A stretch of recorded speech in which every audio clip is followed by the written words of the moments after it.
जय हिंद, जय भारत, जय उत्तराखंड, जय जवान, जय किसान। सभी सम्मानित भाई बहनों सादर प्रणाम। उत्तराखंड मांगे भू कानून, उत्तराखंड मांगे मूल निवास 1950। बेटियंकिता को न्याय दो, दोषियों को फांसी दो। निहत्थे निर्दोष श्री आशुतोष भाई साहब को रिहा करो। हमारी बेटी के कातिल वीआईपी को गिरफ्तार करो। देश की जनता को 5-5 किलो राशन नहीं, न्याय सुरक्षा सुनिश्चित करो। बेहतर शिक्षा, स्वास्थ्य, रोजगार प्रदान किया जाए, यह हमारी सरकारों की नैतिक जिम्मेदारी है। और प्रत्येक नागरिक का जन्मसिद्ध मौलिक अधिकार है कि कम से कम उन्हें उनके हिस्से के मूलभूत सुविधाएं मिलनी ही चाहिए, हर कीमत पर। साथियों, आज मैं अपने गांव के उस सुरक्षित, सुंदर, सुनहरे माहौल के बारे में चर्चा करना चाहूँगी जिसमें हम सब पले पड़े हैं।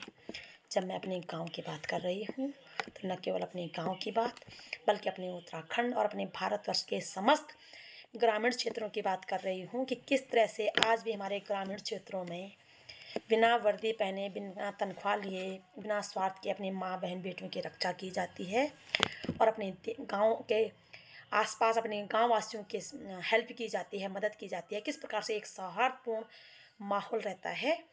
उससे पहले मैं सभी सम्मानित भाई बहनों से कहना चाहूँगी कि मेरी यह भावना जन जन तक पहुँचाने का कष्ट करें ताकि बेहतर चीज़ें समाज में पहुँचें और गलत चीज़ों का समापन हो समाज से।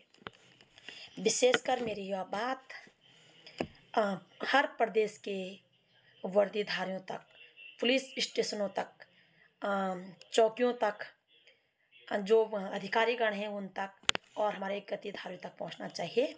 उन्हें पता चलना चाहिए कि यदि किसी की मंशा माँ बहन बेटों की रक्षा करने की होगी तो बिना वर्दी पहने, बिना तनख्वाह लिए, बिना स्वार्थ के भी देश की नारी शक्ति की, देश के नागरिकों की रक्षा की जाती है।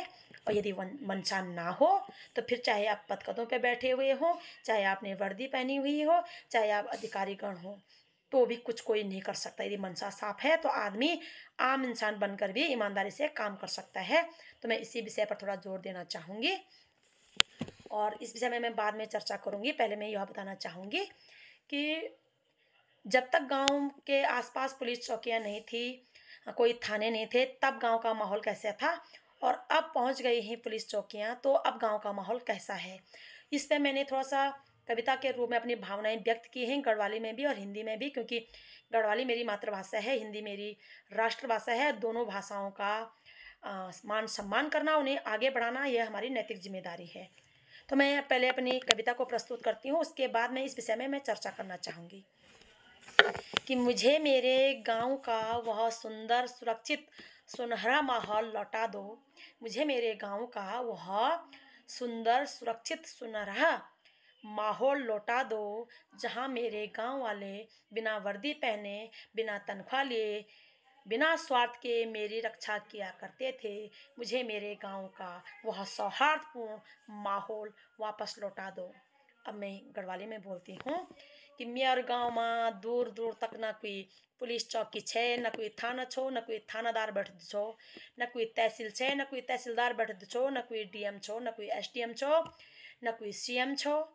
फिर भी हम अपन गाँव में कतिका सुरक्षित रहंदा छा। फिर भी हम अपना गाँव में कतिका सुरक्षित रहंदा छा। मेरे गाँव वाला बिना वर्दी पहने, बिना तनख्वाह लिए, बिना स्वार्थ का हमारा कतिका ख्याल रखदा छा। मेरे गाँव वाला बिना वर्दी पहने, बिना तनख्वाह लिए, बिना स्वार्थ के अपन गाँव की माँ बहन बेटियों की रक्षा करता छा, कतिका ख्याल रखदा छा। मेरे गाँव वालों ने कभी भी फूल माला पहना कर हमार सम्मान करना ढोंग नहीं करी। मेरे गाँव वालों ने फूल माला पहना कर कभी हमार मान सम्मान करना ढोंग नहीं करी। मगर मेरे गाँव वालों ने कभी भी मेरे मान सम्मान ते ठेस नहीं पहुँचाए, कभी भी मेरे मान सम्मान ते नीचे नहीं गिराए, कभी भी मेरे मान सम्मान ते नीचे नहीं गिराए। उन कभी भी नहीं बोलो कि हम तुम ते राम राज लियोला। मेरे गाँव वालों ने कभी भी नहीं बोलो कि हम तुम ते राम राज लियोला। मगर मेरे गाँव वाला हमेशा मर्यादा में रहंदा छा और मर्यादा में रहंदा छन। उन कभी नहीं बोलो कि बेटी बचाओ बेटी पढ़ाओ। मेरे गाँव वालों ने कभी नहीं बोलो बेटी बचाओ बेटी पढ़ाओ। मगर मेरे गाँव वालों ने अपन गाँव का बेटी बारियों ते हमेशा हर बुराई से बचौंदा छा। मेरे गाँव वाला अपन गाँव की बेटी बारियों ते हमेशा हर बुराई से बचौंदा छा। मेरे गांव वालों ने इन ढकोसला कभी नहीं कह रही, मेरे गांव वालों ने इन ढकोसला कभी नहीं कह रही कि हम मंच बनाते कि बेटी ते मान सम्मान देवला, मगर मेरे गांव वालों ने बेटी को मान सम्मान दे, कभी भी ठेस नहीं पहुंचाए, कभी भी ठेस नहीं पहुंचाए।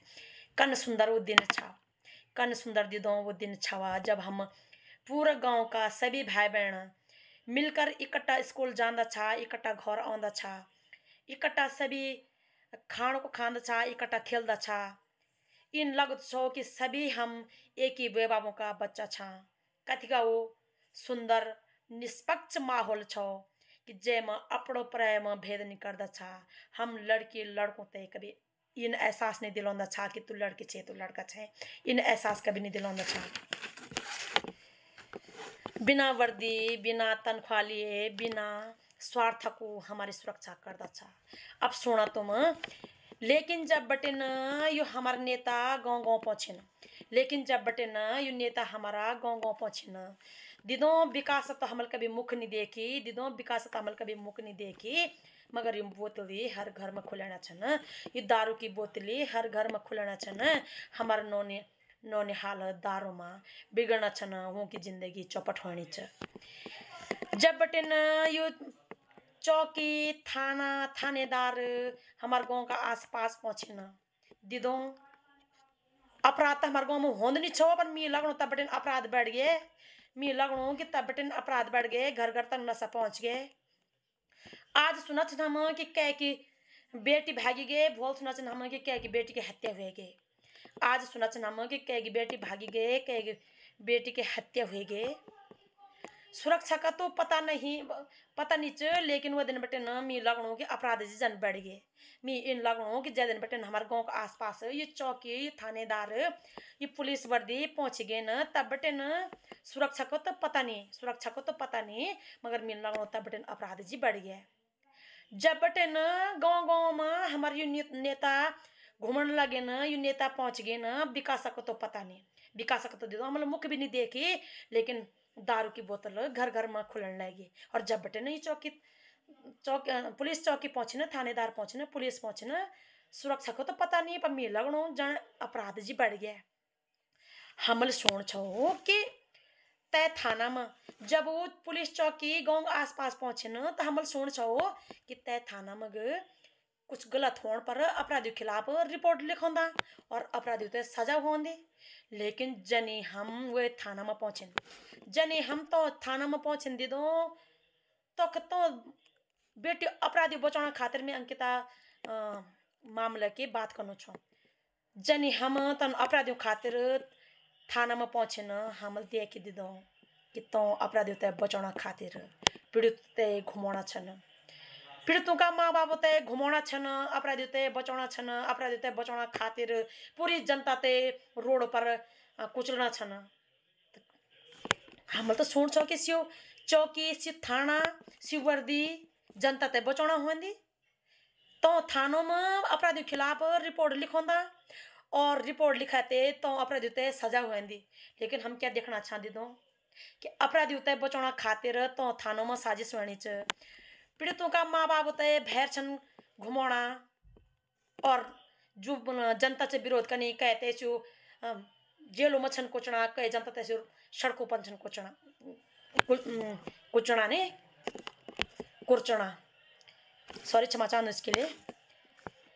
तो मैं बंचाणो तो थानादार होता है ये कि बंद कर दिया तो चौकी ते ये बंद कर दिया तो थाना, मैं बंचाणो छो कि बंद करा तो चौकी ते जो चौकी ना हमारा रिपोर्ट लिखण, क्या फायदा तो चौकी को जो चौकी ना हमारा रिपोर्ट लिखोण, ना उन अपराधियों ते पकड़ो, ना उन अपराधियों ते सजा सुनाण, बंद करा तो चौकी ते बंद करा तो थाना, जो मैं सिर्फ अपराधी ते बचाना और हमार कुछ मना कई बाना बंद करा तो चौकी ते कन आग लागे तो चौकी पर कन आग लागे तो थानों पर, जो अपराधी ते छन बचाना और जनता ते छन पीड़ित ते छन सुधी यथवत घुमाना। दीदों पहले जब चौकी नहीं छा तब हम सुरक्षित छा, तब हमारे गांव वाला हम ते सुरक्षित रखा छा। और जब बटन से चौकी बने न थाना बने न, तब बटन अपराधी छन खुला घूमना और निर्दोष निहत्त होता था जो जेलों में कुचना। अब तुम्हें सुना कि ये कनमा हम सुरक्षित रोला। हमारे डीजीपी छन बना कि आंदोलनकारी, हमारे डीजीपी छन बना कि आंदोलनकारी को न्याय अंकिता ते न्याय देना कोई मनसा नहीं छ। तो मैं आप डीजीपी ते बोन चाहना चाहूँ कि डीजीपी साहब वर्दी च तुम्हारी परी, वर्दी तुम्हारी परी चा तनखा तुम लियोना छन और न्याय मनसा तुम जनता ते बताना छन कि न्याय मनसा जनता की वैली।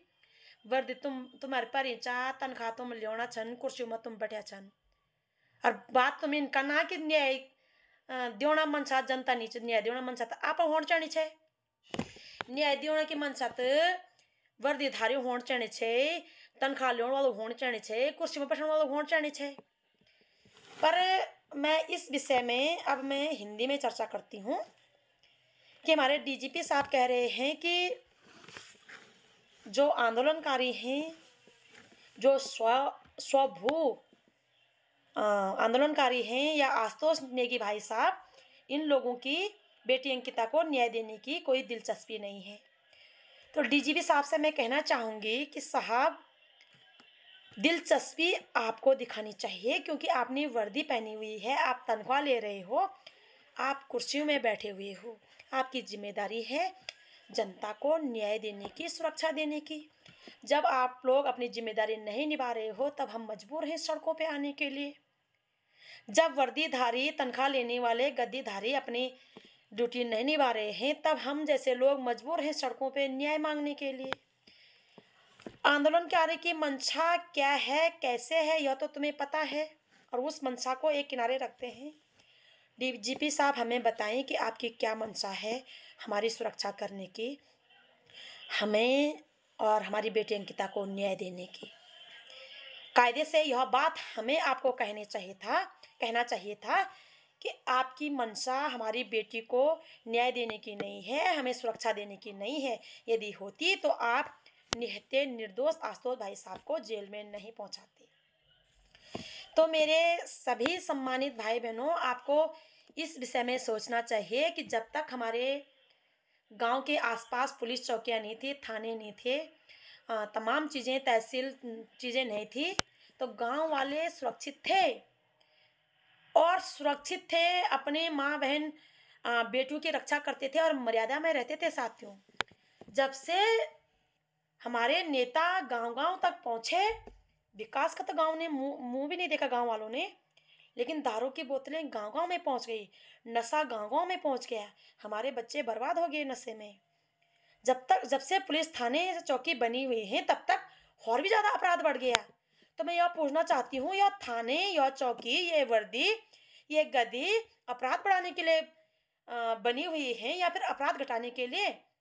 यदि अपराध घटाने के लिए बनी हुई तो अपराध घट क्यों नहीं रहे, तब से बढ़ कैसे रहे? पहले हम ग्रामीण क्षेत्रों में 12-12 बजे रात को भी जब किसी भी क्षेत्र से साथियों 2-2 3-3 किलोमीटर कभी रामलीला देखने चले जाते थे, कभी दूसरे गांव शादी में चले जाते थे, कभी किसी न किसी जगह चले जाते थे, तो गांव के ही अपने बुजुर्गों से, अपने भाई बहनों के साथ सुरक्षित रहते थे। और आज अब हम देख रहे हैं कि वहां पे कोई व्यक्ति तो खड़ा नहीं है। आज हमें व्यक्ति को देखकर डर लग रहा है कि कहीं वो हमारे साथ कुछ गलत ना कर दे। पहले ऐसे था ग्रामीण क्षेत्रों में कि किसी जब भी हम कहीं जाते थे, कहीं से व्यक्ति की आवाज ही सुनाई दे, हम निर्भय हो जाते थे कि वहां पे कोई व्यक्ति है और हमारी सुरक्षा करेगा। यदि हमें बाघ भालू कोई हम पर आक्रमण करेगा तो वो व्यक्ति हमारी सहायता करेगा। अब हमें जंगली जानवरों से ज्यादा व्यक्तियों से डर लग रहा है। कहीं से भी आवाज मिल रही है और हम अकेले जा रहे हैं तो हमें डर लग रहा है इस बात का कि कहीं हमारे साथ कुछ गलत ना हो जाए। तो मैं पूछना यह चाहती हूँ कि जब से वर्दियां ज्यादा बढ़ गई, थाने ज्यादा बढ़ गए, पुलिस चौकियां ज्यादा बढ़ गई, नेता ज्यादा बढ़ गए, तब से खतरा ज्यादा बढ़ गया। मेरे हिसाब से तो अपराध खत्म होने चाहिए था, तो अपराध का दर बढ़ गया। तब से हम अपने ग्रामीण क्षेत्रों में सुखी थे, सुरक्षित थे, सौहार्दपूर्ण से रहते थे, लेकिन अब हम भयभीत हैं। अपनी माँ बहन बेटियों को, अपनी बेटियों को पढ़ाने के लिए डर लग रहा है, बाहर भेजने के लिए डर लग रहा है। तो हमारे वर्दीधारी हमें बताएं कि यह वर्दी अपराध बढ़ाने के लिए है या उसे खत्म करने के लिए। डीजीपी हमें बताएं कि आप उस पद पे हमें डराने धमकाने के लिए बैठे हुए हो या फिर हमारी सुरक्षा के लिए, हमें न्याय दिलाने के लिए बैठे हुए हो, निहत्थों को जेल में डालने के लिए बैठे हुए हो या अपराधियों को जेल में डालने के लिए बैठे हुए हो। जिस प्रकार से अपराधियों की चरण वंदना हो रही है, साथियों सुनने में आ रहा है कि उस अपराधी पुलकित आर्य ने हमारे आशुतोष भाई साहब को कहा कि नेगी जी को राम राम बोलना। मुझे लग रहा है कि हमारे प्रशासन की वजह से, हमारे शासन की वजह से अपराधियों के हौसले बुलंद हैं और पीड़ितों के, निहत्तों के, निर्दोषों का मनोबल डाउन हो चुका है। डीजीपी साहब को कानून के प्रति जनता का विश्वास मजबूत करना चाहिए था कि हम तुम्हारे साथ हैं। पुलकित आर्य जैसे अपराधियों को, उस वीआईपी जैसे अपराधियों को हम जेलों में घसीटेंगे और अपनी उत्तराखंड की जनता को सुरक्षित रखेंगे। लेकिन तुम उल्टा जनता को बोल रहे हो, आंदोलनकारी को बोल रहे हो कि उनकी मंशा न्याय दिलाने की नहीं है। न्याय दिलाने की मंशा आपकी होनी चाहिए और आपकी ही है, क्योंकि आपने वर्दी पहन रखी है, आप उस पद पे बैठे हुए हो, आप तनख्वाह ले रहे हो। तनख्वाह लेने के नाते, वर्दी पहनने के नाते, उस पद पे पहनने के नाते आपकी ड्यूटी है। और यदि आपको नहीं आता है यह चीज़ करना, तो आपको हमारे ग्रामीण क्षेत्रों का इतिहास देख लेना चाहिए कि किस प्रकार से बिना वर्दी पहने, बिना तनख्वाह लिए, बिना स्वार्थ के हमारे भाई बहन हमारी रक्षा किया करते थे, हमारे मान सम्मान किया करते थे। उन्होंने कोई नारा नहीं दिया कभी, उन्होंने कोई झूठा ये मान सम्मान का ढोंग नहीं किया, लेकिन उन्होंने हमारी रक्षा हमेशा की। मतलब रक्षा करने का अर्थ है कि उन्होंने कभी खतरा ही पैदा नहीं किया। हमारे ग्रामीण क्षेत्रों के हमारे भाइयों ने कभी हमारे लिए खतरा पैदा ही नहीं किया। उनके लिए सारे गांव की माता बहन बेटियां अपने माँ बहन बेटों के समान होती थी, होती हैं और आज भी होती हैं और होती रहेंगी, क्योंकि वहाँ एक मर्यादा है, वहाँ एक सौहार्द है, वहाँ एक सुंदरता है, वहाँ एक सुरक्षित माहौल है। लेकिन जब से मैं देख रही हूँ कि थाने बने, थानों की वो गिनती बढ़ गई, जब से संख्या थाना पुलिस चौकों की बढ़ गई, तब से हमारे ऊपर अपराध हो रहा है। आशा करती हूँ मेरे भाई बहनों कि इस विषय में चर्चा करेंगे और इन भावनाओं को गांव-गांव तक, जन-जन तक पहुंचाएंगे कि गांव की वह सौहार्दपूर्ण सभ्यता जन-जन तक पहुंचे कि कैसे वो लोग बिना वर्दी, बिना तनख्वाह लिए, बिना स्वार्थ के अपनी माँ बहन बेटियों की रक्षा करते थे, और वह भी कभी किसी भी माँ बहन बेटियों के लिए खतरा मोल नहीं करते थे। अब हम अपने डीजीपी साहब से पूछना चाहते हैं कि आप अपनी मंशा साफ करें कि आप पुलकित आर्य के साथ हो या फिर हम लोगों के साथ। जिस प्रकार से पुलिस प्रशासन ने हमारे आशुतोष भाई साहब के साथ फोटो खिंचा करके उन्हें घुटनों के बल जो फोटो रिलीज की, उन्होंने दिखा दिया कि शासन प्रशासन हमारे साथ नहीं, अपराधियों के साथ है। और घुटनों पे आशुतोष भाई नहीं है, घुटनों पे हमारा शासन प्रशासन है अपराधियों के आगे। आशुतोष भाई की उस फोटो से यह अंदाजा लगाया जा सकता है कि हमारा शासन प्रशासन किस प्रकार से अपराधियों के आगे घुटनों के बल झुक चुका है कि अपराधी कुछ भी करेगा, हम निहत्तों को पकड़ेंगे। और आशुतोष भाई का घुटनों के बल पुलिस वालों का बिठाने का अर्थ है कि हमारा शासन प्रशासन पुलकित आर्य उसके आकाओं के आगे घुटनों के बल झुका हुआ है। तो मैं कहना चाहूंगी कि उत्तराखंड की वर्दी की गरिमा ना गिराएं, उत्तराखंड की गद्दियों की गरिमा ना गिराएं। जो क्वेश्चंस, जो सवाल आप आंदोलनकारियों पे, आशुतोष भाई पे खड़ा कर रहे हो, वो एक क्वेश्चंस आप खुद से पूछें कि वर्दी हमने पहनी है, तनख्वाह हम ले रहे हैं, गद्दी पर हम बैठे हुए हैं, और सवाल हम जनता से कर रहे हैं कि उनकी मंशा नहीं है। मंशा आपकी होनी चाहिए सर। आप अपनी मंशा क्लियर करें कि आप बेटी अंकिता के साथ हो या फिर अपराधियों के साथ। समाज का सौहार्द, उत्तराखंड का शासन प्रशासन बिगाड़ रहा है अपराधियों का साथ खड़ा होकर के। आंदोलनकारी नहीं बिगाड़ रहे हैं, आंदोलनकारी अपना अधिकार मांग रहे हैं, अपनी माँ बहनों के लिए सुरक्षा मांग रहे हैं, उनको न्याय की मांग कर रहे हैं। जो उत्तराखंड का सौहार्द बिगड़ रहा है उसका जिम्मेदार हमारा शासन प्रशासन है। अपराधियों के आगे घुटनों के बल झुकने से पता चल रहा है कि सारा सौहार्द बिगाड़ने वाला उत्तराखंड का शासन प्रशासन है। और यदि नहीं है तो आप उस वीआईपी को नहीं पकड़ रहे हो, आप पुलकित आर्य को फांसी पर नहीं चढ़ा रहे हो, उसके खिलाफत में सबूत इकट्ठा नहीं कर रहे हो और बात करते हो सामाजिक सौहार्द की।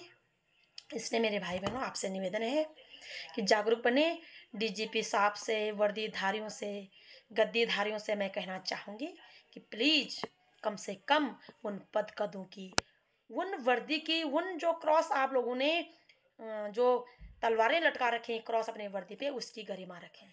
किसी को हक नहीं है कि उत्तराखंड की वर्दी की पदकदों की गरिमा गिराने की। अपने पदकदों की गरिमा रखें, उत्तराखंड की माँ बहनों की रक्षा करें, बेटी अंकिता को न्याय दें, अपराधियों का संरक्षण करना बंद करें, निहत्तों पे ये इस प्रकार का अत्याचार करना बंद करें। आशा करते हैं कि आप लोग जागरूक होंगे।